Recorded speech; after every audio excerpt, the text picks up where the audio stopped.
ವೀಕ್ಷಕರೇ, ಚಕ್ಬಂದಿ ವಿಶೇಷ ಕಾರ್ಯಕ್ರಮಕ್ಕೆ ಸ್ವಾಗತ. ನಾನು ರಾಧಾ ಹಿರೇಗೌಡರ್. ಪ್ರಧಾನಿ ನರೇಂದ್ರ ಮೋದಿ ಅವರು ಹಿರಿಯ ನಾಯಕರನ್ನ ಕಡೆಗಣಿಸ್ತಾ ಇದ್ದಾರೆ. ಅವರು ಪ್ರಧಾನಿ ಹುದ್ದೆಯ ಮೇಲೆ ಕಣ್ಣಿಟ್ಟ ನಂತರ ಬಿಜೆಪಿಯ ಭೀಷ್ಮ ಅಡ್ವಾಣಿ ಅವರನ್ನ ದೂರ ಮಾಡಿದ್ರು. ಅಷ್ಟೇ ಅಲ್ಲ, ಅವರನ್ನ ಅನುಭವಿ ಅಂತ ಸಲಹೆಯನ್ನ ಸೂಚನೆಯನ್ನ ಕೊಡೋದಕ್ಕೆ ಮಾತ್ರ ಮಾರ್ಗದರ್ಶಕ ಅಂತ ಕೂರಿಸಿಬಿಟ್ರು. ಹೀಗಾಗಿ ಅಡ್ವಾಣಿಗೆ ಆದಂತಹ ಸ್ಥಿತಿ ರಾಜ್ಯದ ಇತರ ಮೂಲೆಗಳಲ್ಲೂ ಇರುವಂತಹ ಹಿರಿಯರಿಗೆ, ಅದರಲ್ಲೂ ಕೂಡ 70 ದಾಟಿದ ವಯಸ್ಸಿನವರಿಗೆ ಒಂದು ರೀತಿ ವನವಾಸ ಅನ್ನೋ ಮಾತುಗಳು ಕೇಳಿ ಬರ್ತಾ ಇತ್ತು. ಆದರೆ ಇದೀಗ ಅಡ್ವಾಣಿ ಅವರನ್ನ ರಾಷ್ಟ್ರಪತಿಯ ಹುದ್ದೆಗೆ ಏರಿಸೋದಕ್ಕೆ, ಆ ರಾಷ್ಟ್ರಪತಿ ಹುದ್ದೆಯಲ್ಲಿ ಅವರನ್ನ ಕೂರಿಸೋದಕ್ಕೆ ಸಾಕಷ್ಟು ರೀತಿಯ ಕಸರತ್ತು ನಡೀತಾ ಇದೆ. ಆದರೆ ಅಡ್ವಾಣಿ ಅವರ ಬೆನ್ನಿಗೆ ಭೂತದಂತೆ ಕಾಡ್ತಾ ಇರೋದು ಬಾಬ್ರಿ ಮಸೀದಿ. ಈ ವಿಚಾರಕ್ಕೆ ಸಂಬಂಧಪಟ್ಟಂತೆ ಮೋದಿ ಅವರು ಏನ್ ಮಾಡ್ತಾರೆ? ತಮ್ಮ ಗುರುವನ್ನ ಬಚಾವ್ ಮಾಡ್ತಾರಾ ಅಥವಾ ಗುರುವನ್ನ ಬಿಟ್ಟು ಇನ್ನಿತರರ ಬಗ್ಗೆ ಏನಾದ್ರೂ ಒಲವಿದೆಯಾ? ರಾಷ್ಟ್ರಪತಿ ಹುದ್ದೆಯ ಹಿಂದೆ ಇರುವಂತಹ ರೇಸ್ನಲ್ಲಿರುವವರು ಯಾರ್ಯಾರು? ಈ ವಿಚಾರದ ಕುರಿತಂತೆ ಇಂದಿನ ವಿಶೇಷ ಕಾರ್ಯಕ್ರಮದಲ್ಲಿ ಚರ್ಚೆ ನಡೆಸಿ ಬಿಜೆಪಿಯ ಭೀಷ್ಮ ಅಡ್ವಾಣಿಯ ಬೆನ್ನೇರಿದೆ ಬಾಬ್ರಿ ಭೂತ. ಹಿರಿಯ ನಾಯಕನ ರಾಷ್ಟ್ರಪತಿ ಕನಸು ಆಗುತ್ತಾ? ಭಗ್ನ ಗುರು ಅಡ್ವಾಣಿಯನ್ನ ಬಚಾವ್ ಮಾಡೋದಕ್ಕೆ ಶಿಷ್ಯ ಮೋದಿ ಏನ್ ಮಾಡ್ತಾರೆ? ಮೋಹನ್ ಭಾಗವತ್ ಅಥವಾ ಬಿಗ್ ಬಿಗೆ ಪಟ್ಟ ಕಟ್ಟುವಂತಹ ಸಾಧ್ಯತೆ ಇದೆಯಾ? ಇದೇ ಇವತ್ತಿನ ವಿಶೇಷ. ಅಡ್ವಾಣಿಗೆ ಅಡ್ಡವಾಣಿ.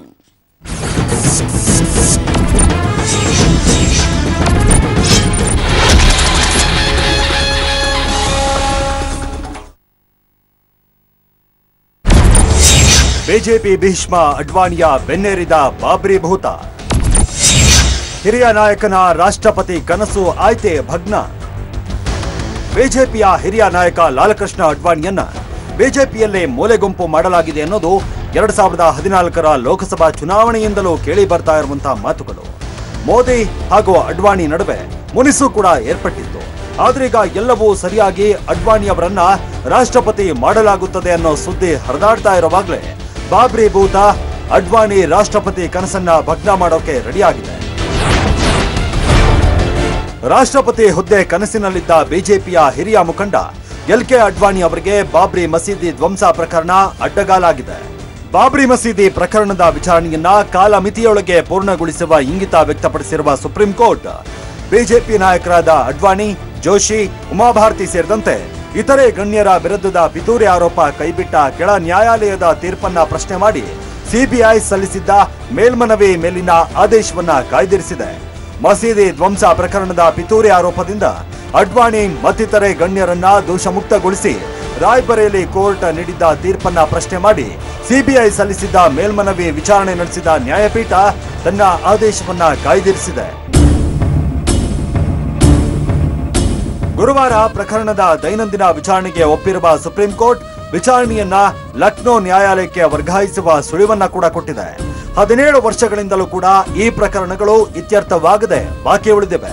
ನ್ಯಾಯದ ಹಿತಾಸಕ್ತಿಯಿಂದ ಪ್ರತಿದಿನ ವಿಚಾರಣೆ ನಡೆಸಿ 2 ವರ್ಷದೊಳಗೆ ವಿಚಾರಣೆ ಮುಗಿಸೋದು ಒಳಿತು.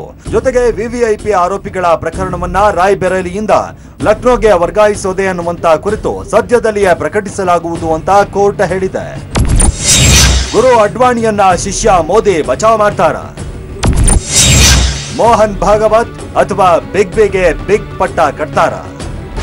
ಈ ಹಿಂದೆ ವಿಚಾರಣಾ ನ್ಯಾಯಾಲಯದಲ್ಲಿ ಅಡ್ವಾಣಿ ಸೇರಿ 13 ಮಂದಿ ಸಾಕ್ಷ್ಯಾಧಾರದ ಕೊರತೆ ಕಾರಣ ದೋಷಮುಕ್ತರಾಗಿದ್ರು.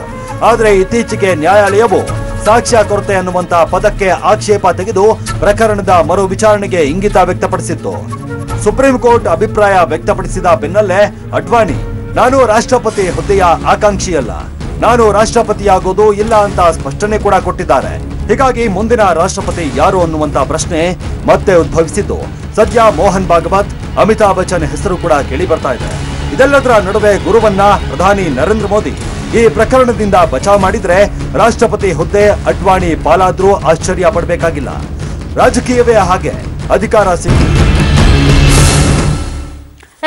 ಈ ಕುರಿತಂತೆ ಮಾತನಾಡೋದಕ್ಕೆ ಅತಿಥಿಗಳು ನಮ್ಮೊಂದಿಗಿದ್ದಾರೆ. ಬನ್ನಿ ಅವ್ರನ್ನ ವೆಲ್ಕಮ್ ಮಾಡೋಣ. ನಮ್ಮೊಂದಿಗೆ ಇದ್ದಾರೆ ಬಿಜೆಪಿಯ ಹಿರಿಯ ನಾಯಕರಾದಂತಹ ಬೇಳೂರು ಗೋಪಾಲಕೃಷ್ಣ ಅವರು. ಸರ್, ತಮಗೆ ವಿಶೇಷ ಕಾರ್ಯಕ್ರಮಕ್ಕೆ ಸ್ವಾಗತ. ಇನ್ನು ಹಿರಿಯ ವಕೀಲರಾದಂತಹ ಶ್ಯಾಮ್ ಸುಂದರ್ ಅವರು. ಸರ್, ತಮಗೂ ಕೂಡ ವಿಶೇಷ ಕಾರ್ಯಕ್ರಮಕ್ಕೆ ಸ್ವಾಗತ. ಮೊದಲನೇದಾಗಿ ಬೇಳೂರು ಸರ್, ಅಡ್ವಾಣಿ ಅವರನ್ನ ನೋಡಿದಂತಹ ಜನ, ಅಂದ್ರೆ 77ರ ನಂತರ ಅವರು ಪಾರ್ಟಿಯಲ್ಲಿ ಇದ್ದಂತಹ ರೀತಿ ಮತ್ತು ಪಾರ್ಟಿಯನ್ನ ಕಟ್ಟಿದಂತಹ ರೀತಿ ಅವರು ಬೆಳೆಸಿದಂತಹ ಶಿಷ್ಯಂದರು ಮತ್ತು 96ರಲ್ಲಿ ಅವರೇ PM ಕ್ಯಾಂಡಿಡೇಟ್ ಅನ್ನೋ ತರದಲ್ಲಿ ಬಿಂಬಿತವಾಯಿತು.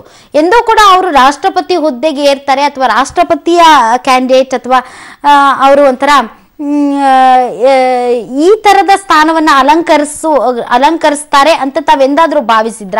ಈಗಲೂ ಕೂಡ ಅಡ್ವಾಣಿ ಒಂದು PM ಕ್ಯಾಂಡಿಡೇಟ್ ಅನ್ನೋದೇ ಮನಸ್ಥಿತಿಯಲ್ಲಿ ಬಹಳಷ್ಟು ಜನ ಇರೋದ್ರಿಂದ ತಮಗೇನ್ ಅನ್ಸುತ್ತೆ ಅಂತ?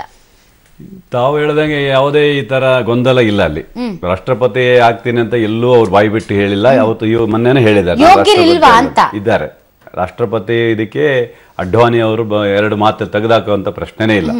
ಅದು ಆದ್ರೆ ಇವತ್ತು ನಿಮ್ಮ ಟಿವಿ ಮಾಧ್ಯಮದಲ್ಲಿ ಬಿಗ್ ಬಿ ಇರ್ಬೋದು, ಮೋಹನ್ ಭಗವತ್ ಇರ್ಬೋದು, ಇನ್ಯಾವುದೋ ಇದೆ ಅಲ್ಲ ಬರ್ತಾ ಇರೋದು, ಇದು ಯಾವುದು ಸತ್ಯ ಅಲ್ಲ.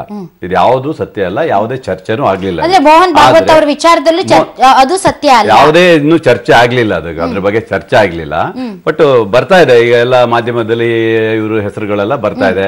ಆಮೇಲೆ ಇನ್ಫೋಸಿಸ್ ನಮ್ಮ ಇವ್ರದ್ದು ನಾರಾಯಣಮೂರ್ತಿ ಅವರ ಹೆಸರು ಬಂದಿತ್ತು. ಎಲ್ಲ ಹೆಸರುಗಳು ಒಂದೊಂದೇ ಬರ್ತಾ ಇದೆ. ಆದ್ರೆ ರಾಷ್ಟ್ರಪತಿ ಹುದ್ದೆಗೆ ಖಂಡಿತವಾಗಲೂ ಅಡ್ವಾಣಿ ಅವರು ಸೂಕ್ತ ವ್ಯಕ್ತಿಗಳು ಇದ್ದಾರೆ, ಇಲ್ಲ ಅಂತಿಲ್ಲ. ಬಟ್ ಅವರೇ ಹೇಳಿದ್ದಾರೆ ನಾನು ರಾಷ್ಟ್ರಪತಿ ಹುದ್ದೆಗೆ ನಾನು ನಿಲ್ಲೋದಿಲ್ಲ, ನಾನು ಬರೋದು ಇಲ್ಲ ಅಂತ ಮೊನ್ನೆ ಹೇಳಿಕೆ ಕೊಟ್ಟಿದ್ದಾರೆ.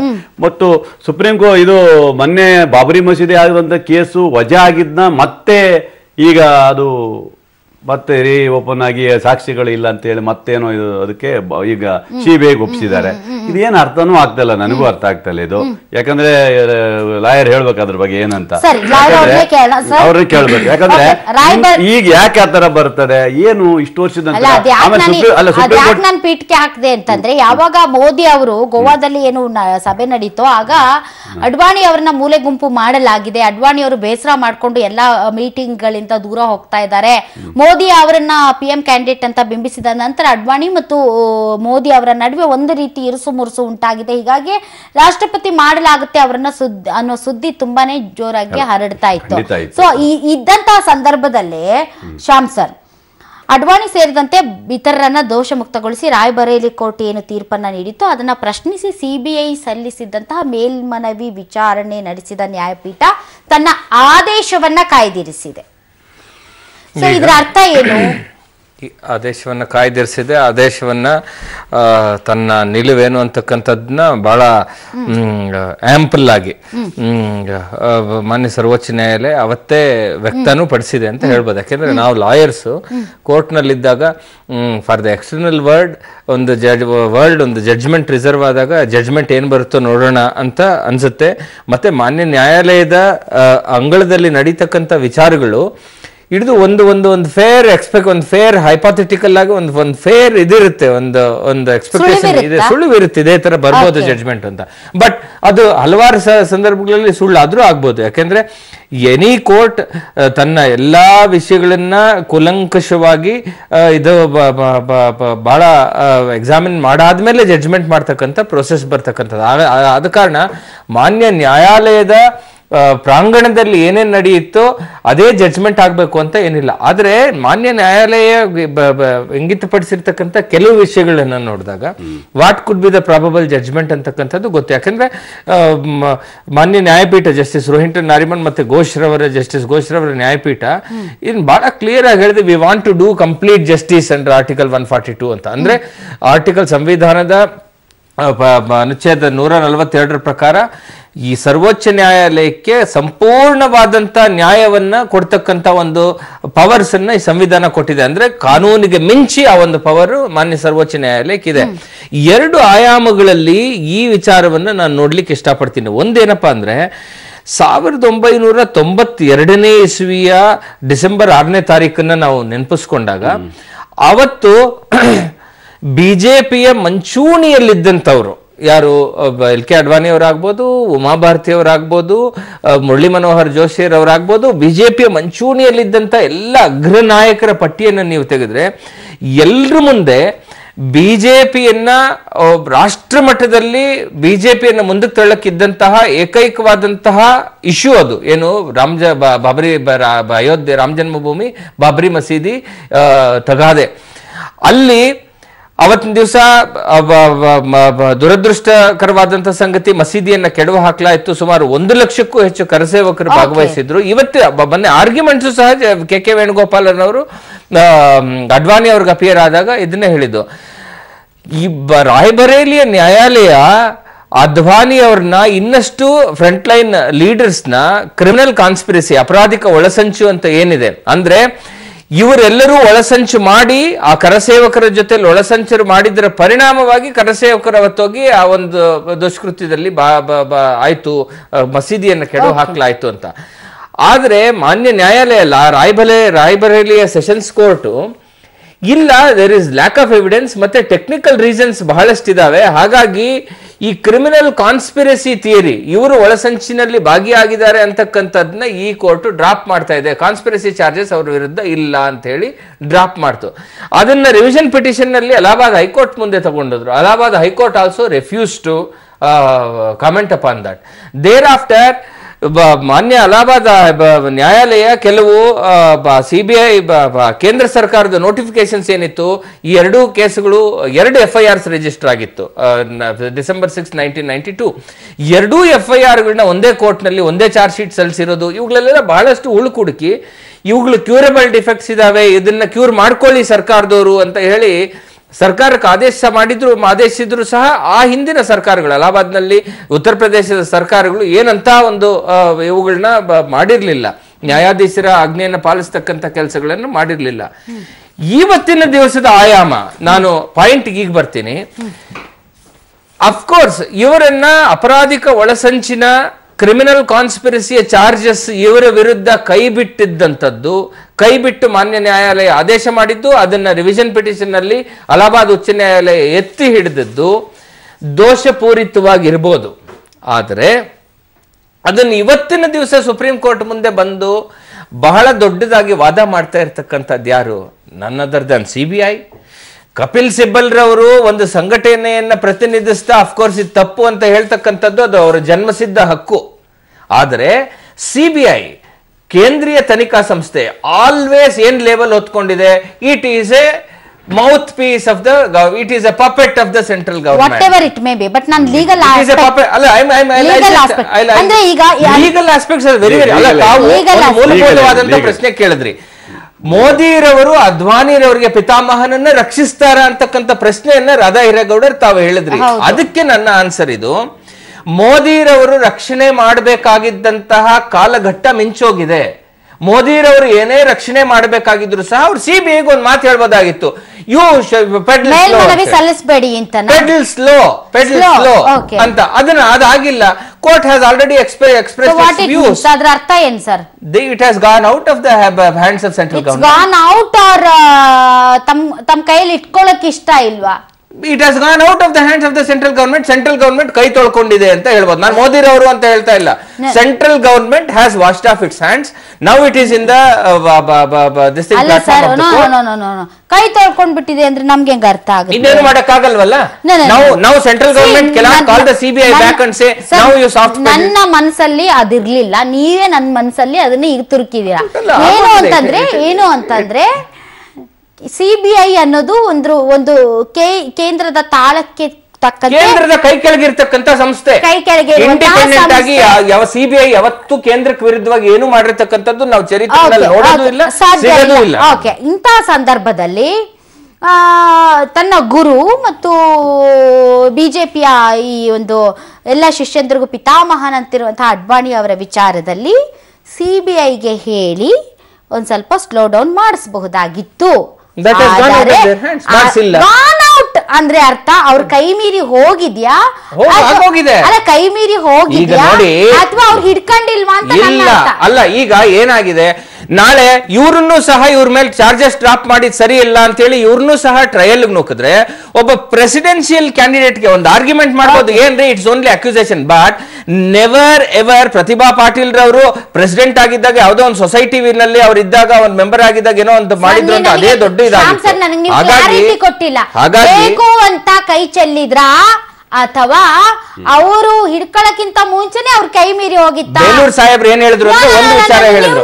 ನಿಮ್ ಕ್ವಶನ್ ಆನ್ಸರ್ ಮಾಡ್ಬಿಟ್ಟು ನಿಮ್ ಕ್ವಶನ್ ಬೇಲೂರು ಸಾಹೇಬ್ರು ಏನ್ ಹೇಳಿದ್ರು, ಇಲ್ಲ ಮೋಹನ್ ಭಾಗವತ್ ಅವ್ರ ಹೆಸರಾಗ್ಲಿ, ಅಮಿತಾಬ್ ಬಚ್ಚನ್ ಹೆಸರಾಗ್ಲಿ, ರಜನಿಕಾಂತ್ ಅವ್ರ ಹೆಸರಾಗ್ಲಿ, ನಾರಾಯಣ ಮೂರ್ತಿ ಅವ್ರ ಹೆಸರಾಗ್ಲಿ ಯಾವ ನಾವಿನ್ನ ಫೈನಲೈಸ್ ಮಾಡಿಲ್ಲ ಅಂತ. ಫೈನಲೈಸ್ ಮಾಡಿಲ್ಲ ಅಂತ ಹೇಳಕ್ ಆಗೋದೇ ಇಲ್ಲ, ಯಾಕೆಂದ್ರೆ they are just ahead and you have to have names on your board.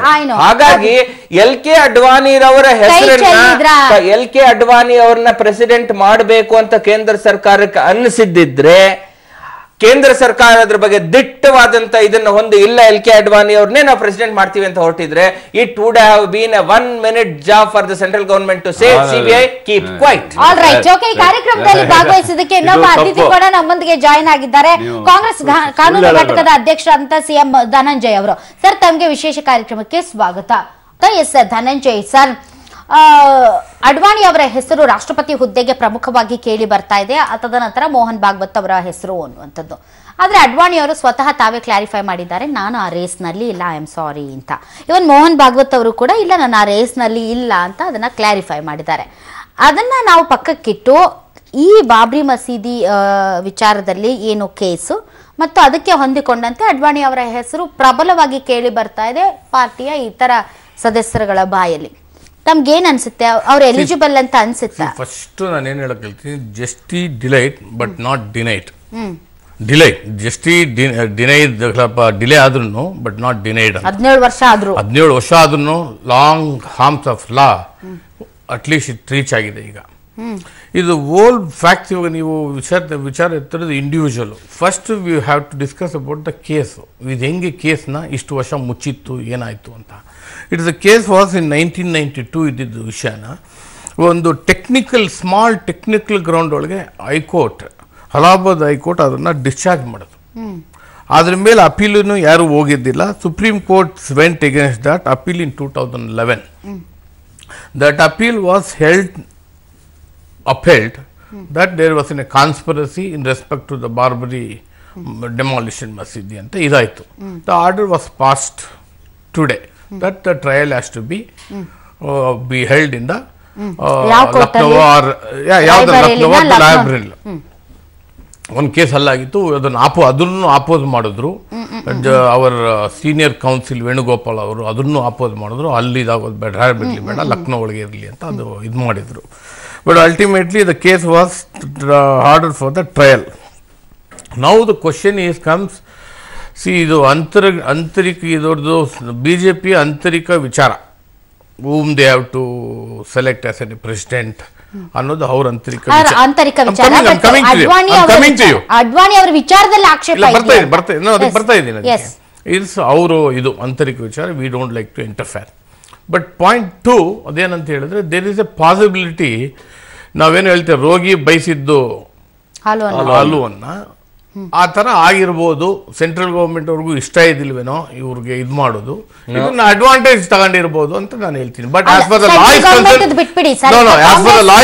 ಕಾಂಗ್ರೆಸ್ನ ಕಾನೂನು ಘಟಕದ ಅಧ್ಯಕ್ಷರಾಗಿರುವಂತಹ ತಾವು ಈ ಕೇಸ್ ವಿಚಾರದಲ್ಲಿ ತಾವು ಏನ್ ಹೇಳಿದ್ರೆ, ಲೇಟ್ ಆದ್ರೂ ಪರವಾಗಿಲ್ಲ, ಕಾನೂನಿನ ಕದಂಬ ಬಾಹುಗಳು ಯಾವತ್ತಿದ್ರೂ ಕೂಡ ಅದರ ವ್ಯಾಪ್ತಿ ವಿಸ್ತಾರವಾಗಿರುತ್ತೆ ಅಂತ ತಾವು ಹೇಳ್ತಾ ಇದ್ರೆ, ಇಂತಹ ಸಂದರ್ಭದಲ್ಲಿ ಈ ಕೇಸ್ನ ಹಿನ್ನೆಲೆಯಲ್ಲಿ ಮಾತನಾಡೋದು ಮತ್ತು ಅಡ್ವಾಣಿ ಅವರ ರಾಜಕೀಯ ಹಿನ್ನೆಲೆಯನ್ನ ಇಟ್ಕೊಂಡು ಮಾತನಾಡೋದಾದ್ರೆ, ಸ್ವತಃ ಮಾಯಾವತಿ ಅವರು ಹೇಳಿದ್ದಾರೆ, ಐ ಆಮ್ ಓಕೆ, ಅಡ್ವಾಣಿ ಅವ್ರನ್ನ ರಾಷ್ಟ್ರಪತಿ ಮಾಡೋದಾದ್ರೆ ನನ್ನ ಸಪೋರ್ಟ್ ಇದೆ ಅಂತ.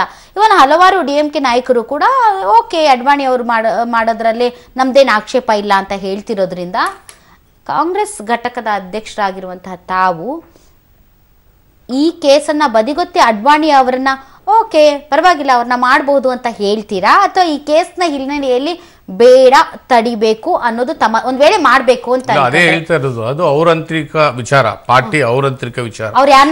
ಮೆಜಾರಿಟಿ ಡೆಫಿನೆಟ್ಲಿ ಮಾತಾಡಿದ್ಮೇಲೆ ಆಮೇಲೆ ಇದು ಮಾಡಿಲ್ಲ. First letter it is A ಆಂತರಿಕ ವಿಚಾರ. I cannot take C law in my It is the decision of MLS. No, it is the decision of country. Brother, or by whom? ನಾನೇನೋ ಮಾತಾಡ್ತಾ ಇದ್ದೆ, ಇನ್ನೊಬ್ರು ಎಂಟರ್ಫೇರ್ ಆಗುತ್ತೆ. It is the decision of MLS. Ultimately, it is the representation of the people. ಆಕ್ಷೇಪ ಇಲ್ಲ. we will take that appropriate at the appropriate time, or we will take appropriate decision. ಇವಾಗೇನೆ ಆಗ್ಬೋದು ಅಂತ ಹೇಳಿ ನಾ ಹೇಳೋದು, at the appropriate decision we will take at appropriate time. As on now it is ಆಂತರಿಕ ಅಂತ ನಾನು ಹೇಳ್ತಾ ಇರೋದು. ನಾನು ಕೇಳ್ತಾ ಇರೋದು, ಈಗ ಉದಾಹರಣೆಗೆ ಇದಕ್ಕೂ ಅಡ್ವಾಣಿ ಅವರ ಕೇಸ್ಗೂ ಮತ್ತು ಈ ಶಶಿಕಲಾ ಅವರ ಕೇಸ್ಗೂ ಯಾವುದೇ ಸಂಬಂಧ ಇಲ್ಲ. ಬಟ್ ಶಶಿಕಲಾ ಅವರ ಕೇಸಲ್ಲಿ ಜಡ್ಜ್ಮೆಂಟ್ ಬರೋದು 1-2-3 ದಿನ ಇತ್ತು.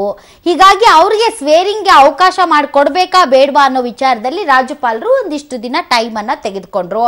ಆ ಸಂದರ್ಭದಲ್ಲಿ ಇದು ರಾಜ್ಯಪಾಲರ ವಿವೇಚನೆಗೆ ಬಿಟ್ಟಿದ್ದು. ಅವರು ಕಾನೂನು ತಜ್ಞರ ಜೊತೆ ಯೋಚನೆ ಮಾಡ್ತಾ ಇದ್ದಾರೆ ಅಂತ ಬಿಜೆಪಿ ಹೇಳುವಾಗ ಕಾಂಗ್ರೆಸ್ ಬಾಯ್ ಬಡ್ಕೊಳ್ತಾ ಇತ್ತು. ನೋ, ರಾಜ್ಯಪಾಲರು ತಮ್ಮ ಹುದ್ದೆಯನ್ನ ಇಲ್ಲಿ ಮಿಸ್ಯೂಸ್ ಮಾಡ್ಕೊಳ್ತಾ ಇದ್ದಾರೆ, ಇದು ಸರಿ ಅಲ್ಲ, ಸಂವಿಧಾನದ ಪ್ರಕಾರ ಅವ್ರಿಗೆ ಚಾನ್ಸ್ ಕೊಡ್ಲೇಬೇಕು ಅಂತ ಹೇಳ್ತಾ ಇದ್ರು. ಅದು ರಾಜ್ಯಪಾಲರ ವಿವೇಚನೆಗೆ ಬಿಟ್ಟ ವಿಚಾರವಾದ್ರೂ ಕಾಂಗ್ರೆಸ್ಗೆ ಅದರಲ್ಲಿ ಮೂಗು ತೋರಿಸೋದಕ್ಕೆ ಜಾಗ ಇದೆ. ಸೊ ಈ ವಿಚಾರದಲ್ಲಿ ಅವರ ಆಂತರಿಕ ವಿಚಾರ ಅಂದ್ರೆ it's fair. It is a definitely ಆಂತರಿಕ ವಿಚಾರ.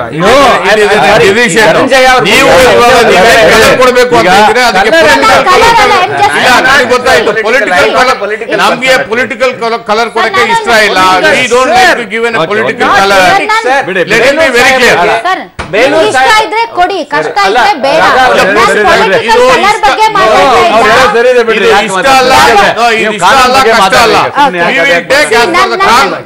ಕಾನೂನು ಎಲ್ಲರಿಗೂ ಒಂದೇ ಅಲ್ಲ. ನಾನು ನಿಮ್ಮ ಸ್ಟ್ಯಾಂಡ್ಗಳ ವಿಚಾರದಲ್ಲಿ ಒಂದು ಕ್ಲಾರಿಟಿ ತಗೋತೆ. ಅವಾಗ ಮಾತಾಡಿದ್ರಲ್ಲ, ಇವಾಗ ಮಾತಾಡ್ತೀರಾ? ನೀವೇನೋ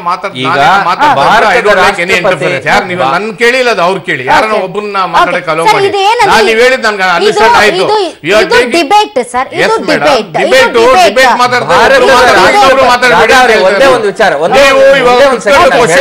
ಹೇಳ್ತಾರಂತೆ.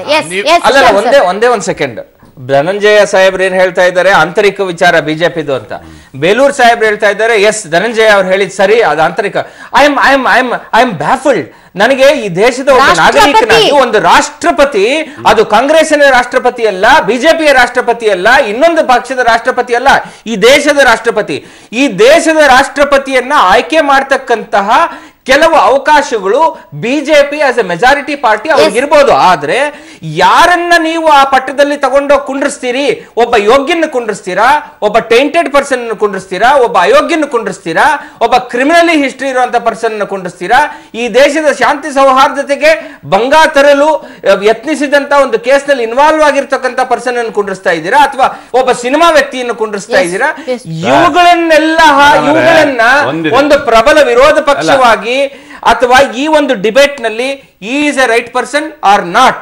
ನಾಳೆ ಬಿಜೆಪಿ ಅಥವಾ ನಾಳೆ ನಾವು ಯಾರು ಹೇಳಿಲ್ಲ.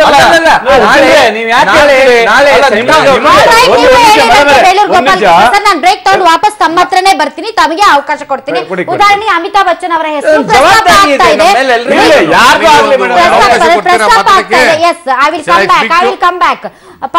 ಪನಾಮಾ ಪೇಪರ್ಸ್ ಸ್ಕ್ಯಾಂಡಲ್ ವಿಚಾರದಲ್ಲಿ ಅಮಿತಾಬ್ ಬಚ್ಚನ್ ಅವರ ಹೆಸರು ಪ್ರಸ್ತಾಪ ಆಗಿರೋದ್ರಿಂದ ಬಹಳಷ್ಟು ಜನ ಅಮಿತಾಬ್ ಬಚ್ಚನ್ ಗ್ರೇಟ್ ಆಕ್ಟರ್, ಅವ್ರ ತರ ಆಕ್ಟರ್ ಡಿಕೇಡ್ ಅಲ್ಲಿ ಬರೋದಕ್ಕೆ ಸಾಧ್ಯ ಇಲ್ಲ, ಅಂತಹ ಆಕ್ಟರ್ ಮೇಲೆ ಈ ರೀತಿಯ ಅಲಿಗೇಷನ್ ಇರೋದ್ರಿಂದ ಬೇಡ ಅನ್ನುವಂತ ಅಭಿಪ್ರಾಯಗಳು ಸಾರ್ವಜನಿಕ ವಲಯದಲ್ಲಿ ಕೇಳಿ ಬರ್ತಾ ಇದೆ.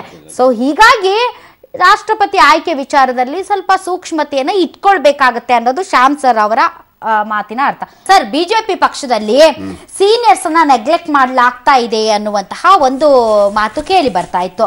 ಮತ್ತು ಸೀನಿಯರ್ ಮೋಸ್ಟ್ ಗ್ರೂಪ್ ಮತ್ತು ಇತರರ ನಡುವೆ ಒಂದು ರೀತಿ ತಿಸ್ರ ಇದೆ. ಹೀಗಾಗಿ ಅಡ್ವಾಣಿ ಅವರನ್ನ ರಾಷ್ಟ್ರಪತಿ ಮಾಡಿಬಿಟ್ರೆ ಆ ಗ್ಯಾಪ್ ಏನಿದೆ ಮತ್ತು ಆ ತಿಸ್ರಗಳೇನಿವೆ ಅವು ಕಡಿಮೆ ಆಗ್ಬಹುದು ಅನ್ನುವಂತ ಆಲೋಚನೆನೂ ಇದ್ದಿರಬಹುದು ಅನ್ನುವಂತ ವಿಶ್ಲೇಷಣೆ ಇತ್ತು. ಅಡ್ವಾಣಿ ಅವರ ವಿಚಾರದಲ್ಲಿ ಹಲವರು ಓಕೆ, ಅಡ್ವಾಣಿ ಅವರು ಸೀನಿಯರ್ ಮೋಸ್ಟ್ ಲೀಡರ್, ರಾಜಕೀಯ ಮತ್ತು ಅವ್ರು ನಂಬಿರುವ ತತ್ವ ಸಿದ್ಧಾಂತಗಳು ಏನೇ ಇರಲಿ, ಈಸ್ ಅ ಲೀಡರ್, ಮಾಡಬಹುದು ಅನ್ನುವಂತಹ ಮಾತುಗಳು ಒಂದು ಕಡೆ. ಇಲ್ಲ, ಈ ಕೇಸು ಇದು ಶ್ಯಾಮ್ ಸರ್ ಹೇಳಿದಾಗೆ ಒಂದು ಗಲಭೆಗೆ ಪ್ರಚೋದನೆ ಕೊಟ್ಟಂತಹ ಆರೋಪ ಇರುವಂತಹ ವ್ಯಕ್ತಿಯನ್ನ ರಾಷ್ಟ್ರಪತಿ ಹುದ್ದೆಗೆ ಹೇಗೆ ಕೂರಿಸುವುದು ಅಂತ ನೀವು ಈ ವಿಚಾರವನ್ನ ಹೇಗೆ ವಿಶ್ಲೇಷಣೆ ಮಾಡ್ತೀರಾ? ಯಾವ ದೃಷ್ಟಿಯಿಂದ ನೋಡ್ತೀರಾ? ನೋಡಿ ಮೇಡಮ್ ಅವರೇ, ಇಲ್ಲಿ ಒಂದು ಲೋಕಾಯುಕ್ತ ಮಾಡಬೇಕಾದ್ರೆ ಅವ್ರ ಎಲ್ಲ ಹಿಸ್ಟ್ರಿ, ಅವ್ರ ದಾಖಲೆ, ಕೇಸ್ಗಳನ್ನು ನೋಡೇ ಮಾಡ್ತಾರೆ. ಇವತ್ತು ರಾಷ್ಟ್ರಪತಿ ಮಾಡಬೇಕಾದ್ರೆ ಅದು ನಡೀತಾ ಇವಾಗ. ಅದರಿಂದ ಪ್ರತಿಭಾ ಪಾಟೀಲ್ ಅವರ ವಿಚಾರದಲ್ಲಿ ಸರ್ ಅದು ಬಂತು, ಸೈನಿಕರ ಸೈಟು ಅದು ಇದು ಅಂತ ಏನೇನೋ ಬಂತು. ಸೊ ಕಷ್ಟ ಇದೆಯಾ ಹುಡ್ಕೋದು ಅಂತ? ಇಲ್ಲ, ಖಂಡಿತ ಅದೆಲ್ಲ ನೋಡೇ ತಗೊಳ್ತಾರೆ. ಆಮೇಲೆ ಈಗ ನೀವ್ ಹೇಳ್ದಂಗೆ ಸೀನಿಯರ್ ನಮ್ಮ ಮುಖಂಡರುಗಳನ್ನ ಕಡೆಗಣಿಸೋದು ಅನ್ನೋ ಪ್ರಶ್ನೆ ಯಾವುದೂ ಇಲ್ಲ. ಏನ್ ಕಡೆಗಣಿಸಿದ್ವಿ ಪಿಎಂ ಕ್ಯಾಂಡಿಡೇಟ್ ಮೋದಿ ಅವರು ಅಂತ ಹೇಳಿ ಮೇಲೆ ಓಪನ್ ಆಗಿ ಅಡ್ವಾಣಿ ಅವರು ಅದಕ್ಕೆ ರೆಸಿಸ್ಟ್ ಮಾಡಿದ್ರು. ಅಲ್ಲ ನೋಡಿ, ಈಗ ಬಹಳಷ್ಟು ಕಡೆ ಇಲ್ಲ ಸೀನಿಯರ್ಸ್ ಅನ್ನ ನೆಗ್ಲೆಕ್ಟ್ ಮಾಡ್ತಾ ಇದ್ದಾರೆ, ಅವ್ರನ್ನ ಸುಮ್ನೆ ಕೂರಿಸ್ತಿದ್ದಾರೆ ಅನ್ನೋ ಮಾತುಗಳು ಕೇಳಿ ಬಂದಿದ್ವು. ಇಲ್ಲ ಅಂತ ಏನಿಲ್ಲ. ನಾವು ಇವತ್ತು ರಾಷ್ಟ್ರದಲ್ಲಿ ಇವತ್ತು ಮೋದಿ ಅವರು ಪ್ರಧಾನಮಂತ್ರಿಗಳಾದ ಮೋದಿ ಅವರು ಚೆನ್ನಾಗಿ ಕೆಲಸ ಮಾಡ್ತಿದ್ದಾರೆ. ಮೋದಿ ಅವರ ಆಡಳಿತಾತ್ಮಕ ವಿಚಾರಗಳನ್ನ ನಾನು ಮಾತಾಡ್ತಾ ಇಲ್ಲ. ಯೂತ್ಸ್ ಅಥವಾ ಈಗ ಯಾರ್ಯಾರು ಬಂದಿದ್ದಾರೆ ಚೆನ್ನಾಗಿ ಕೆಲಸ ಮಾಡ್ತಾ ಇದ್ದಾರೆ, ಮಾಡ್ತಾ ಇಲ್ಲ ಅನ್ನೋ ಮೌಲ್ಯಮಾಪನ ನಾವು ಮಾಡ್ತಾ ಇಲ್ಲ. ಬಟ್ ಈ ಹಿಂದೆ ಪಾರ್ಟಿಯನ್ನ ನಡೆಸಿದಂತಹ, ಈ ಹಿಂದೆ ಈಗಿನ ಕಿರಿಯರಿಗೆ ಹಿರಿಯರಾಗಿ ಮಾರ್ಗದರ್ಶಕರಾಗಿದ್ದಂತಹ ಹಿರಿಯರನ್ನ ಯಾವ ರೀತಿ ವಿಶ್ವಾಸಕ್ಕೆ ತೆಗೆದುಕೊಳ್ಳೋದು ಅನ್ನೋ ವಿಚಾರದಲ್ಲಿ ಸ್ವಲ್ಪ ಒಂದಿಷ್ಟು ಕಿಸ್ರಗಳಿವೆ. ಅವರು ಸಲಹೆ ಸಹಕಾರಗಳನ್ನ ಯಾವಾಗಲೂ ತಗೊಳ್ತಾ ಇದ್ದಾರೆ, ಅದರಲ್ಲಿ ಎರಡು ಮಾತಿಲ್ಲ. ಮೋದಿ ಇವತ್ತು ಅಡ್ವಾಣಿ ಅವರು ಈ ರಾಷ್ಟ್ರ ಕಂಡಂತೆ ನಮ್ಮಲ್ಲಿ ಭೀಷ್ಮ ಅಂತ ಏನ್ ಕರೆದಿದ್ದಾರೆ. ರಾಜಕೀಯವಾಗಿ ಎಲ್ಲದರಲ್ಲೂ ಭಾರತೀಯ ಜನತಾ ಪಕ್ಷವನ್ನ ರಥಯಾತ್ರೆಯ ಮೂಲಕ ದೇಶದಲ್ಲಿ ಇವತ್ತು ಸಂಘಟನೆ ಮಾಡಿದಂತ ಎಲ್ಲಿ ಅದು ಇರುತ್ತೆ. ಒಂದು ಪಕ್ಷ ಅಂದ್ಮೇಲೆ ಅದರಲ್ಲಿ ಒಬ್ರಿಬ್ರು ಅಸಮಾಧಾನ ಮಾಡುವಂತ ಇದ್ದೇ ಇರುತ್ತೆ. ಇದ್ದೇ ಇರುತ್ತೆ. ಆದ್ರೆ ಅವತ್ತಿನ ದಿನ ಏನಿತ್ತು, ಅವತ್ತು ಮೋದಿ ಅವ್ರನ್ನೇ ತರಬೇಕನ್ನೋದು ಅಡ್ವಾಣಿ ಅವ್ರನ್ನ ಮೇಡಮ್ ಅವರೇ ಮಾಡಿದ್ರೆ ಖಂಡಿತ ಒಳ್ಳೇದಾಗತ್ತೆ, ಎರಡು ಮಾತಿಲ್ಲ. ಅವ್ರನ್ನ ಈ ರಾಷ್ಟ್ರದಲ್ಲಿ ಇವತ್ತು ನಮ್ಮ ಪಕ್ಷದ ಮಹಾನ್ ನಾಯಕರು ಅವ್ರನ್ನ ರಾಷ್ಟ್ರಪತಿ ಮಾಡಿದ್ರೆ ನಾನ್ ಸಂತೋಷ ಬೀಳ್ತೇನೆ, ಇಲ್ಲ ಅಂತ ಇಲ್ಲ. ಆದ್ರೆ ಇವತ್ತು ಚರ್ಚೆ ಆಗೋ ಇದರಲ್ಲಿ ಅಮಿತಾಬ್ ಬಚ್ಚನ್ ಹೆಸರು, ಅವ್ರ ಹೆಸರು, ಇವ್ರ ಹೆಸರು, ರಜನಿಕಾಂತ್ ಹೆಸರು, ಇವ್ ಯಾವುದು ಪ್ರಶ್ನೆ ಇಲ್ಲ, ಅಲ್ಲಿ ಯಾವುದು ಅಲ್ಲಿ ಬಂದಿಲ್ಲ. ಅಲ್ಲಿ ಅದನ್ನ ಯಾರನ್ನ ಮಾಡ್ಬೇಕನ್ನೋದು ಇನ್ನೂ ಚರ್ಚೆಲ್ಲೇ ಅವರಲ್ಲಿ ನಡೆದಿಲ್ಲ. ಅದು ಸುಮ್ಮನೆ ಒಂದು ಇದು ಹೆಸರು ಮಾಡ್ತಾರೆ. ಅದಕ್ಕೇನು ಅದಕ್ಕೆಲ್ಲ ಚರ್ಚೆ ಮಾಡಿ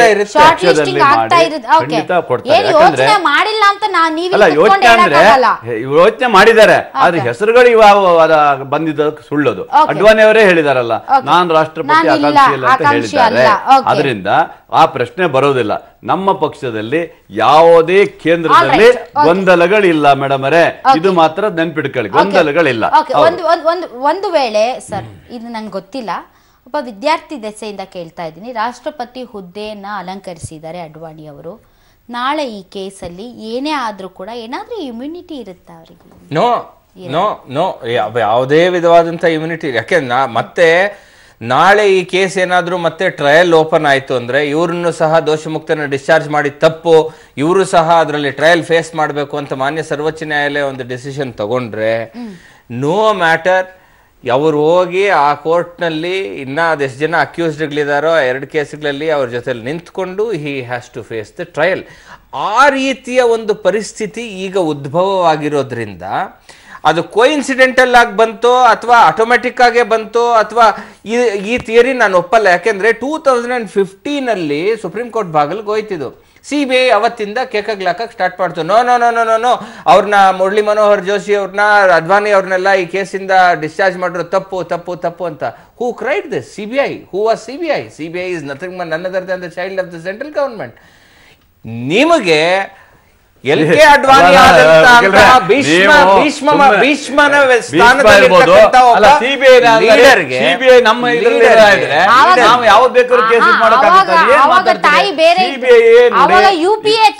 ನೋಡಿ, ಈಗ ಕಾಂಗ್ರೆಸ್ನಿರ್ಬೋದು, ಬೇರೆ ಹೇಳೋದೇನಂದ್ರೆ CBI ಇರ್ಬೋದು ಅಥವಾ IT ಇರ್ಬೋದು, ಎಲ್ಲ ಹ್ಯಾಂಡ್ ಓವರ್ ಇರುತ್ತೆ, ಅವ್ರ ಹ್ಯಾಂಡ್ ಓವರ್ ಇರುತ್ತೆ, ಅವ್ರು ರೈಡ್ ಮಾಡ್ತಾರೆ ಅಂತ ಹೇಳ್ತಾರೆ. ನೋಡಿ, ಅವ್ರದೇ ಆದಂತ ಒಂದು ವಿಂಗ್, ಅದು ಅವ್ರದೇ ಆದಂತ ಸೆಪರೇಟ್ ವಿಂಗ್. ಇಲ್ಲಿ ಆತರ ತಿಳ್ಕೊಳ್ಳೋದು ಬೇಕಾಗಿಲ್ಲ. ಇದು ಇಲ್ಲಿ ನೋಡಿ ಕಾನೂನು ಪ್ರಕಾರ ಇರಬೇಕು. ಅದಕ್ಕೂ ನಮ್ಮ ಸರ್ಕಾರಕ್ಕೆ ಸಂಬಂಧ ಇಲ್ಲ. ನಾನು ಹೇಳೋದು ಸಂಬಂಧ ಕೊಡಬೇಡಿ. ಅದಕ್ಕೆ ಕೋರ್ಟ್ ಇಂದ ಆಗುತ್ತಾ ಇಲ್ಲ ನೀವು ಹೇಳ್ರಿ, ಅದು ಮಾತ್ರ ಹೇಳ್ರಿ. ಧನಂಜಯ್ ಸರ್, ಅಡ್ವಾಣಿ ಅವರ ಹೆಸರು ಪಕ್ಷವೇ ತೇಲಿ ಬಿಟ್ಟಿದೆಯೋ ಅಥವಾ ಕಾರ್ಯಕರ್ತರೇ ಅವರ ಹೆಸರನ್ನ ಮುಂದಿಡ್ತಿದ್ದಾರೋ ನನಗೆ ಗೊತ್ತಿಲ್ಲ. ಬಟ್ ಅಡ್ವಾಣಿ ಅವರ ಹೆಸರಂತೂ ಜಗಜ್ಜಾಹೀರಾಗೋಗಿದೆ. ಇಂತಹ ಸಂದರ್ಭದಲ್ಲಿ ಅಡ್ವಾಣಿ ಅವರ ಪಕ್ಕಾ ಬೆಂಬಲಿಗರು ಯಾರಿದ್ದಾರೆ ಅವ್ರು ದೇ ವಿಲ್ ಫೈಟ್, ಇವ್ರನ್ನೇ ಮಾಡಿ ಅಂತ. ಆದರೆ ಇವ್ರು ಹೇಳೋ ಹಾಗೆ ಒಂದು ವೇಳೆ ಇದೇನಾದರೂ ಟ್ರಯಲ್ಗೆ ಹೋದರೆ ಇತರ ಆರೋಪಿಗಳ ಜೊತೆಗೆ ಇವರೂ ಹೋಗಿ ಕಟ್ಕಟೆಯಲ್ಲಿ ನಿಂತು ಮಾತನಾಡಬೇಕಾಗುತ್ತೆ ಅನ್ನುವಂಥ ಪರಿಸ್ಥಿತಿ ನಿರ್ಮಾಣ ಆದರೆ ಒಂದು ರೀತಿಯಂತ ಮುಜುಗರ ಆಗೇ ಆಗುತ್ತೆ. ಇದೇ ಸಿಮಿಲರ್ ಕೇಸು ಶಶಿಕಲಾ ಅವರ ಕೇಸಲ್ಲೂ ಕೂಡ, ಯಾಕಂದ್ರೆ ಒಂದು ವೇಳೆ ತೀರ್ಪು ಪ್ರಕಟ ಆದ್ರೆ ಅದೊಂಥರ ಎಂಬರಾಸಿಂಗ್ ಆಗಿರುತ್ತೆ. ಸೊ ಯಾಕೆ ಆ ಮುಜುಗರವನ್ನ ನಾವು ಅನುಭವಿಸಬೇಕು, ಮುಜುಗರವನ್ನ ತಪ್ಪಿಸೋದಕ್ಕೆ ಲೆಟ್ಸ್ ವೇಟ್ ಅಂತ ರಾಜ್ಯಪಾಲರು ವೇಟ್ ಮಾಡಿದ್ರು. ಅದನ್ನ ಬಿಜೆಪಿ ಸಮರ್ಥಿಸಿಕೊಂಡಿತ್ತು. ಸೊ ಎರಡಕ್ಕೂ ಒಂದು ರೀತಿಯ ತಾಳೆ ಆಗ್ತಾ ಇದೆ. ಇಂತಹ ಸಂದರ್ಭದಲ್ಲಿ Advani is a best choice ಅಂತ ಅನ್ಸುತ್ತಾ ನಿಮ್ಗೆ, ಅಥವಾ ಇಲ್ಲ ವೇಟ್ ಮಾಡ್ಬೇಕು ಒಂದ್ ಸ್ವಲ್ಪ ಈ ಕೇಸಲ್ಲಿ ಏನಾಗುತ್ತೆ ಅಂತ ಹೇಳಕ್ ಇಷ್ಟಪಡ್ತೀನಿ? ಅದೇ ನಾನು ಏನ್ ಹೇಳಕ್ ಇಷ್ಟಪಡ್ತೀನಿ ಅಂದ್ರೆ, ಚುನಾವಣೆಯಲ್ಲಿ ಗೆದ್ದಂತ ನಮ್ಮ MP ಗಳು MLAಗಳು ಡಿಸಿಷನ್ ತಗೊಳೋದು first. they are the one who takes the decision. The president is a nominating candidate. It is not in election ಚುನಾವಣೆಯಿಂದ ಅವ್ರು ಗೆದ್ದು ಇದಾದ್ರೆ ಅವಾಗ ಡಿಸಿಷನ್ ಏನಾಗುತ್ತೆ ಅಂತ ಜನತೆಗೆ ಬಿಟ್ಟಿರೋದು. ಈಗ ಚುನಾವಣೆಯಿಂದ ಗೆದ್ದಿರೋರು MP MLAಗಳು ಡಿಸಿಷನ್ ತಗೊಂತಾರೆ. But normally when the trial takes a place, criminal case especially such erroneous barbary, ದೊಡ್ಡ ಇದರಿಂದ ಕಮ್ಯುನಲ್ ಟೆನ್ಷನ್ಗಳು ಆಯಿತು, ಹಲವಾರು ಇದನ್ನ ಎದುರಿಸಿದ್ರು. ಅದನ್ನು normally when the trial take place, it's a better for an individual to avoid such thing or party to see the such name should not be given to such prestigious post ಅಂತ ನಾನು ಹೇಳಕ್ಕೆ. ನೀವೊಂದು ಅವಾಗಲೇ ಪ್ರಶ್ನೆ ಕೇಳಿದ್ರಲ್ಲ ನನ್ನ, ಇನ್ನೂ ಸಹ ಏನಾದ್ರೂ ಪಿತಾಮಹರನ್ನ ರಕ್ಷಿಸ್ತಕ್ಕಂತಹ ಒಂದು ಅವಕಾಶ ಸೆಂಟ್ರಲ್ ಗವರ್ಮೆಂಟ್ ಕೈಲಿ ಇದೆ ಅಂತ ಒಂದು ಅವಕಾಶ ಇದೆ. ಅಲ್ಲಲ್ಲ, ಒಂದು ಅವಕಾಶ ಇದೆ.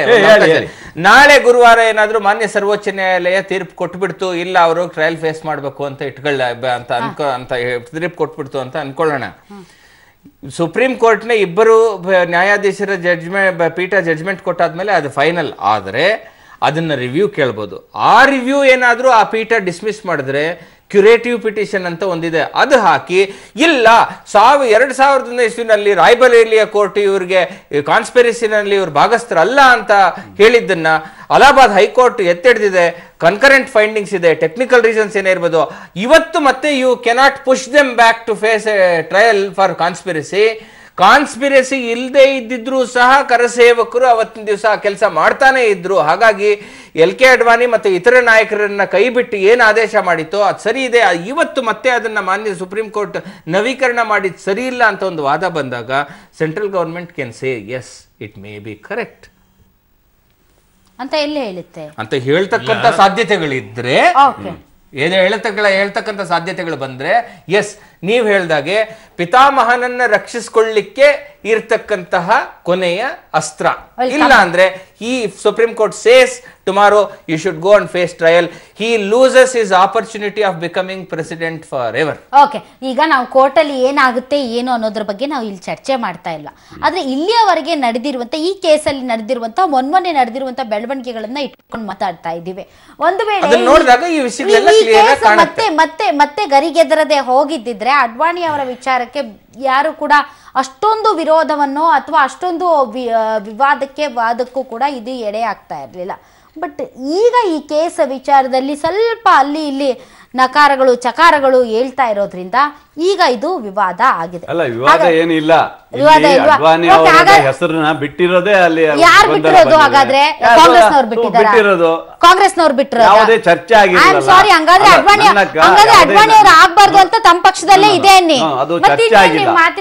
ಆಸೆ ನಿರಾಸೆ, ಆಸೆ ನನಗಿಲ್ಲ ಅಂತ ಅವರು ಸ್ಪಷ್ಟಪಡಿಸಿದ್ದಾರೆ. ಹೀಗಾಗಿ ನಿರಾಸೆಯ ಪ್ರಶ್ನೆ ಇಲ್ಲ. ಆದ್ರೆ ಬೇಲೂರು ಗೋಪಾಲಕೃಷ್ಣ ಸರ್ ತಾವು ಹೇಳ್ತಾ ಇರೋದು ಈಗ ಅಡ್ವಾಣಿ ಅವರ ವಿಚಾರದಲ್ಲಿ ಎಸ್ ಅಡ್ವಾಣಿ ಅವರನ್ನ ರಾಷ್ಟ್ರಪತಿ ಮಾಡ್ಲೇಬೇಕು ನಮ್ ಪಕ್ಷ ಅಂತ ಹೇಳೋ ಸ್ಥಿತಿಯಲ್ಲೂ ನೀವಿಲ್ಲ. ಅಲ್ಲ, ಇಲ್ಲ, ಹಾಗಿಲ್ಲ.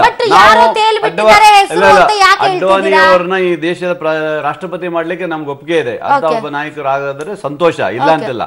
ಆದ್ರೆ ಈಗ ಏನಾಗುತ್ತೆ ಗೊತ್ತಾ, ಅಡ್ವಾಣಿ ಅವ್ರ ಹೆಸರಿಗೆ ತಗೊಬಂದು ಈಗ ಅದೇ ಕೇಸ್ ಈಗ ಬಂದ್ಬಿಟ್ಟಿದೆ, ಮತ್ತೆ ಇದಾಗಿದೆ ಅಂತ ಕೇಂದ್ರ ಸರ್ಕಾರದ ಮೇಲೆ, ಮೋದಿ ಅವ್ರ ಮೇಲೆ ಹಾಕುವಂತ ಪ್ರಶ್ನೆ ಬರುತ್ತದೆ. ಇದು ಅದಕ್ಕೆ ಅದಕ್ಕಾಗಿ ಹೇಳ್ತಾ ಇರೋದು. ಮೋದಿ ಅವರು ಅದಕ್ಕೆ ಹೇಳಿದ್ದಾರೆ, ಅಡ್ವಾಣಿ ಅಲ್ಲ ಸರ್, ಮೋದಿ ಎಂತ ಸಾಹೇಬ್ರು ವಿಪರ್ಯಾಸ ನೋಡಿ ಅದು ಸರ್, ಬರೋ ಅದಕ್ಕೆ ಎಂತ ಹೇಳೋದು ನಾನು. ವಿಪರ್ಯಾಸ ನೋಡಿ, ಅದಿಲ್ಲ, ಅದಕ್ಕೆ ಎಂತ ನಾನು ವಿಪರ್ಯಾಸ ಹೇಳ್ತಾ ನೋಡಿ ಇರೋದು. ಅವ್ರು ಸರ್. ಆಗ್ಬೇಕನ್ನೋದು ನಮ್ಗೆಲ್ಲರೂ ಕನ್ಫ್ಯೂಸ್. 77ರ ನಂತರದಿಂದ ಮೊನ್ನೆ ಮೋದಿ ಅವರು ಎಮರ್ಜ್ ಆಗೋವರೆಗೂ ಕೂಡ ಅಡ್ವಾಣಿ ಅವರು ಪಕ್ಷವನ್ನ ಬೆಳೆಸಿದ ರೀತಿ ಮತ್ತು ಪಕ್ಷದ ಅಜೆಂಡಾ ಏನಾಗಿತ್ತು ಸರ್? ಹಿಂದುತ್ವ.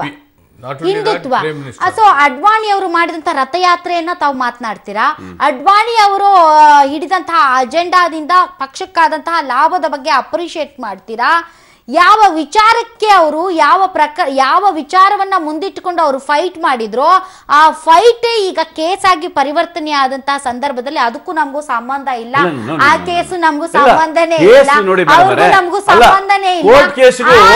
ಕೋರ್ಟ್ ಕೇಸ್ಗೂ ಇದಕ್ಕೆ ಏನ್ ಮಾಡಕ್ಕಾಗುತ್ತೆ ಅಲ್ವಾ? ಕೋರ್ಟ್ ಕೇಸಿಗೆ ಇದಾದಂತ ಸಂದರ್ಭದಲ್ಲಿ ಯಾರು ನಾವೇನ್ ರಾಮ ಮಂದಿರ ಕೇಸ್ಗೂ ರಾಮ ಮಂದಿರ ಕೇಸ್ಗೂ ಬರೀ ಯಾಕೆ ಬಂದಿದೆ ಅನ್ನೋದು ಸಂಬಂಧ ಅವ್ರಿಗಷ್ಟೇ ಇದೆಯಾ? ಯಾಕಂದ್ರೆ ಅಡ್ವಾಣಿ ಅವ್ರಿಗಷ್ಟೇ ಸಂಬಂಧ ಇದೆಯಾ? ಅದ್ರ ಮೈಲೇಜ್ ನೀವು ತಗೊಳ್ಳಿಲ್ವಾ? ಆಸ್ ಅ ಪಾರ್ಟಿ ನೀವು ತಗೊಳ್ಳಿಲ್ವಾ ಸರ್? ನಮ್ಮ ಪಕ್ಷವನ್ನ ರಥಯಾತ್ರೆ ಮೂಲಕ ಈ ದೇಶದಲ್ಲಿ ಇಷ್ಟು ಎತ್ತರಕ್ಕೆ ನಾವಿಲ್ಲ ಅಂತೆಲ್ಲ, ಇವತ್ತಿಗೂ ಅವರು ರಾಷ್ಟ್ರಪತಿ ಆಗ್ಲಿಕ್ಕೆ ಅವ್ರ ಬಗ್ಗೆ ಗೌರವ ಇದೆ. ಆದ್ರೆ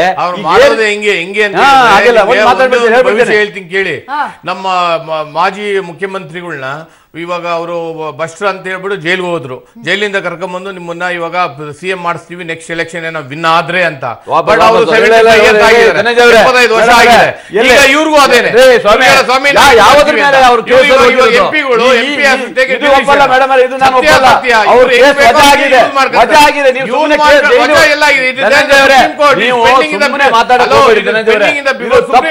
ಇದೇ ರೀತಿ ಸಾರಿ ನಿಮ್ಗೆ ಹೇಳ್ಬೇಡಿ ಸ್ವಾಮಿ, ನೀವು ಟ್ರಯಲ್ ಮ್ಯಾಟರ್ ಸಿ ಇದೇ ರೀತಿ ಅದೇ ರೀತಿ ಯಡಿಯೂರಪ್ಪ ಸಾಹೇಬ್ರ ಬಗ್ಗೆ ಮಾತಾಡೋ ಹತ್ಯೆ ಅವರಿಗಿಲ್ಲ. ಕೇಸ್ ವಜಾ ಆಗಿದ್ದು ಏನು ಮೆರಿಟ್ ಮೇಲೆ ಅಲ್ಲ, ಟೆಕ್ನಿಕಲ್ ಯಾವ ಮೇಲೆ ಇವಾಗ ಇದೆ. ಯಾರು ಜೈಲು ಹೋಗಬೇಕಾಗುತ್ತಂದ್ರೆ ಡಿಸ್ಚಾರ್ಜ್ ಆಗಿರೋದು. ಇದು ನಾನು ಒಪ್ಪಲ್ಲ ಮೇಡಮ್, ಇದಕ್ಕೆ ನಾನು ಒಪ್ಪಲ್ಲ. ಇವತ್ತು ರಾಷ್ಟ್ರಪತಿ ಹುದ್ದೆ ಬಗ್ಗೆ ಮಾತಾಡ್ಲಿ, ಬೇರೆ ಬಗ್ಗೆ ಮಾತಾಡೋ ಪ್ರಶ್ನೆ ಅಲ್ಲ. ಈ ನಾಡಿನ ಜನ ಗೊತ್ತಿದೆ, ಎಲ್ರಿಗೂ ಗೊತ್ತಿದೆ ಯಡಿಯೂರಪ್ಪನವ್ರು ಏನನ್ನೋದು. ಅರಿವಿದ್ದೆ ಯಡಿಯೂರಪ್ಪನವರ ಜೈಲು ಹೋಗಿದ್ರು ಅಂತ ಹೇಳಿ ಈಚ್ ಪರ್ಸನ್ ಅವರ ಪಬ್ಲಿಸಿಟಿ ಅವ್ರ ಪಾಪ್ಯುಲಾರಿಟಿ ನೋಡಿ ಅವ್ರ ಪಾಪ್ಯುಲಾರಿಟಿ ಇದ್ದಾರೆ. ಬೇಲೂರು ಸರ್ ವಿಷಯಾಂತರ ಆಗೋದ್ ಬೇಡ. ಯಡಿಯೂರಪ್ಪನವರ ವಯಸ್ಸು ಮತ್ತು ಅವರ ಶಕ್ತಿಯ ಅರಿವಿದ್ದೆ. ಅವರು ಮೊದಲೇ ಅವರು ನಮ್ಮ ಮುಖ್ಯಮಂತ್ರಿ ಅಭ್ಯರ್ಥಿ ಅಂತ ಘೋಷಣೆ ಮಾಡಿಬಿಟ್ಟಿದ್ದಾರೆ. ಒಂದು ವೇಳೆ ಮಾಡದೇ ಇದ್ದಿದ್ರೆ ಮುಂದೆ ಏನ್ ಬೇಕಾದ್ರೂ ಮಾಡಬಹುದಾಗಿತ್ತು ಅನ್ನುವಂತ ಊಹಾಪೋಹಗಳಿಗೆ ಪಾಲಿಸಿ ಇದೆಯಲ್ಲ, ನೀವ್ ಹೇಳಿದ್ರಲ್ಲ, ಅದಕ್ಕೆ ಬರ್ತೀನಿ. ಈಗ ನೀವೇನ್ ಹೇಳ್ತೀರಾ, ಭ್ರಷ್ಟಾಚಾರ ಯಾರಿದ್ರು ಪರವಾಗಿಲ್ಲ, ನಾವೇನ್ ಬೇಕೋ ಅದ್ ಮಾಡ್ತೀವಿ ಅಂತ. ಅವ್ರಿಗೂ ಮಾಡಂಗಿದೆ ಮಾಡ್ಲಿ ಅಂತ ನಾನು ಹೇಳ್ತಾ ಇರೋದು. ಇವಾಗ ಅಡ್ವಾಣಿ ಅವ್ರದ್ದು ಇವ್ರು ಹೇಳ್ದಂಗೆ ನಾವ್ ಮಾಡ್ತೀವಿ ಪರವಾಗಿಲ್ಲ ಅಂದ್ರೆ ಬಿಡಿ, ಟ್ರಯಲ್ ಇದೆ ಅಂತ ನಾನು ಹೇಳ್ತಾ ಇರೋದು. ಅಂತಾರಿಕ ವಿಚಾರ ಆದ್ರೂ ಅವ್ರಿಗೆ ಬಿಟ್ಟಿದ್ದು, ಪಬ್ಲಿಕ್ ಗೊತ್ತಾಗ್ಲಿ ಅಂತ ನಾನು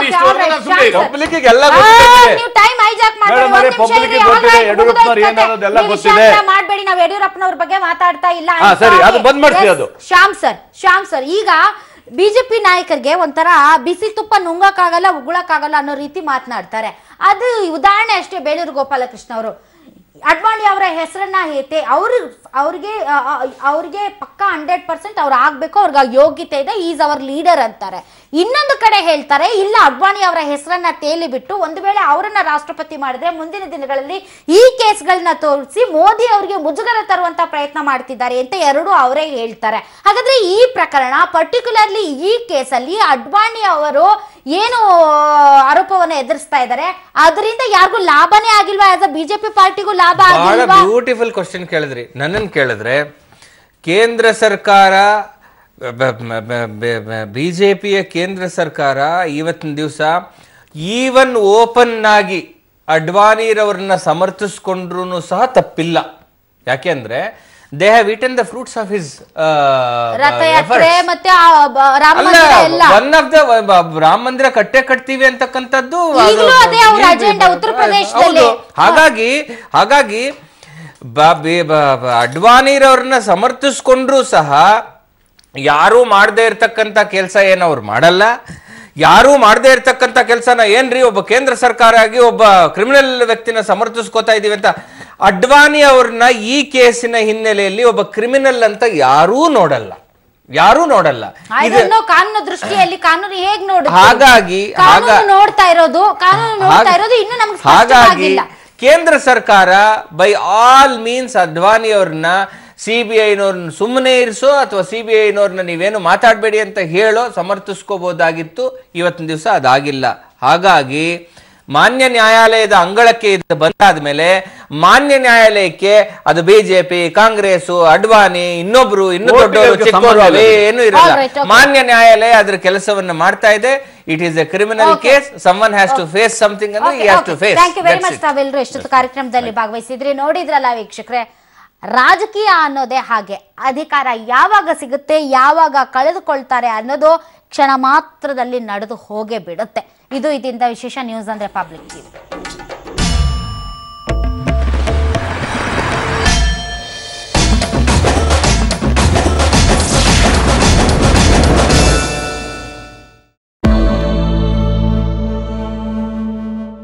ಒಂದು ಕಡೆ ಬರ, ಮಗದೊಂದು ಕಡೆ ಕುಡಿಯೋಕೆ ನೀರು ಸಿಗ್ತಾ ಇಲ್ಲ ಕರ್ನಾಟಕ ರಾಜ್ಯದಲ್ಲಿ. ರೈತರಿಗಂತೂ ಪರಿಹಾರ ಇಲ್ಲವೇ ಇಲ್ಲ. ಆದರೆ ನಮ್ಮನ್ನು ಆಳುವ ನಾಯಕರು ಮಾತ್ರ ಚುನಾವಣೆಯಲ್ಲಿ ಬ್ಯುಸಿಯಾಗಿದ್ದಾರೆ. ಅಧಿಕಾರಿಗಳನ್ನಾದರೂ ಸರಿಯಾಗಿ ನೋಡಿಸ್ಕೊಳ್ತಿದ್ದಾರಾ, ಹೋಗ್ಲಿ ಬಿಡಿ ಅಂತ ನೋಡಿದ್ರೆ ಹಾಗೂ ನಡೀತಿಲ್ಲ ಅಂತ ಕಾಣುತ್ತೆ. ಅದರಲ್ಲೂ ರಾಜಕೀಯ ಮನೆ ಮಾಡಿದೆಯಾ ಅನ್ನೋ ಅನುಮಾನ ಬರ್ತಾ ಇದೆ. ಬಿಗ್ ಬಾಸ್ ನ ಒಳ್ಳೆ ಹುಡುಗ ಪ್ರಸಿದ್ಧಿ ಪಡೆದಿರುವಂತಹ ಪ್ರಥಮ್ ಆತ್ಮಹತ್ಯೆಗೆ ಯತ್ನಿಸಿದ್ದಾರೆ. ಇದೀಗ ಬರ್ತಾ ಇದೆ ಬ್ರೇಕಿಂಗ್ ನ್ಯೂಸ್.